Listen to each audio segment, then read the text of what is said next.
My name is Dakota Granados. It's Dakota-Granados. Here I actually work in the fire whip show with Adam Crack Winrich. I do some knife throwing in his show. At other festivals I'll work with a show called Don Juan Miguel, and I do whip cracking in that show. I had done knife throwing before when I was a kid and growing up, but I'd never thrown around a person, so learning to do an impalement act, I had to practice for about a month solid, being able to hit a small area like a playing card consistently, so I knew that I wouldn't have like a range that I'd hit him in. So about a month of practice.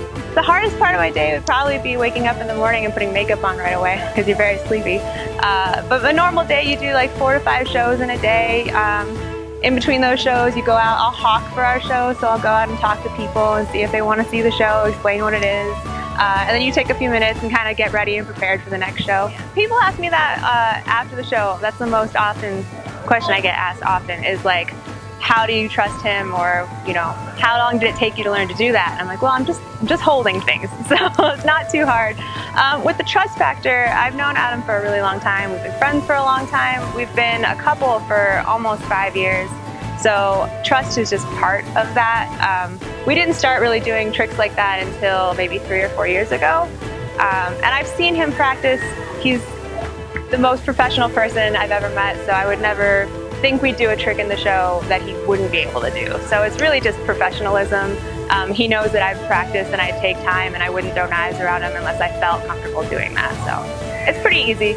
I grew up doing Renaissance festivals. Like I said, my dad has done a show called Don Juan Miguel for over 30 years. I'm 30 years old, so I was born into this. And I started doing whip cracking in his show when I was about 7 years old. And then I just progressed doing that and then started doing knife throwing professionally, like I said, a few years ago. When you start doing something at 7, I'm not sure you super choose it. I think it just like you happen to be good at something and then your parents are like, oh, you're really good at this. We should keep doing that. Thankfully, I enjoyed it. So it wasn't something that like I was forced into doing, but it was just kind of, I did sword fighting, I did knife throwing. Out of whip cracking, it was just something that I enjoyed doing the most, and that's why I focused on that.